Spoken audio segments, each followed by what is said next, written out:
السلام عليكم ورحمة الله وبركاته. قال النبي صلى الله عليه وسلم أخلص دينك يكفك الأمان القليل. হাদিস শরীফের অর্থ হযরত নবী করিম সাল্লাল্লাহু আলাইহি ওয়াসাল্লাম বলেছেন, তোমার ঈমানকে খাঁটি করো, অল্প আমল নাজাতের জন্য যথেষ্ট হইবে। নম্বর হাদিস শরীফ, খায়রুকুম মান তাআল্লামাল কুরআন ওয়া আল্লামাহু। হাদিস শরীফের অর্থ, তোমাদের মধ্যে সর্বোত্তম ওই ব্যক্তি যে কুরআন মাজিদ শিক্ষা করে এবং শিক্ষা দেয়।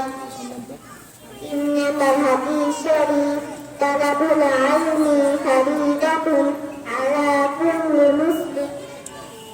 হাদিস শরীফের অর্থ, দ্বীনি ইলম শিক্ষা করা প্রত্যেক মুসলমানের উপর ফরজ। 4 নম্বর হাদিস শরীফ, আত-তুহুরু শাত্রুল ঈমান। হাদিস শরীফের অর্থ, পবিত্রতা ঈমানের অঙ্গ। 5 নম্বর হাদিস শরীফ, মিফতাহুল জান্নাতিস সালাহ। হাদিস শরীফের অর্থ, নামাজ বেহেশতের চাবি। 6 নম্বর হাদিস শরীফ, আউয়ালু মা ইউহাসাবু বিহিল আবদু ইয়াওমাল কিয়ামাতিস সালাহ। হাদিস শরীফের অর্থ, কিয়ামতের দিন সর্বপ্রথম নামাজের হিসাব হইবে। 7 নম্বর হাদিস শরীফ, ফাদলুল আলিমি আলাল আবিদি কাফাদলি আলা জানাতি।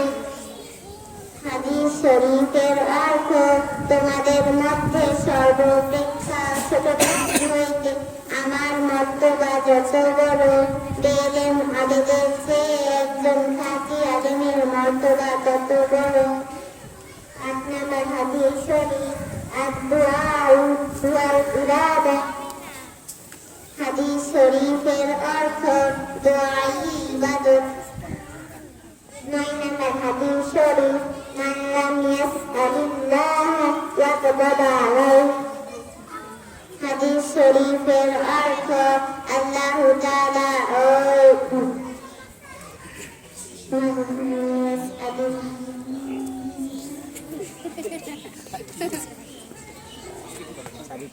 যে ব্যক্তি আল্লাহ তাআলার নিকট দোয়া করেন তাহার উপর আল্লাহ তাআলা রাগান্বিত হন। 10 নম্বর হাদিস শরীফ, লা ইয়ারহামুল্লাহু মান লা ইয়ারহামুন নাস।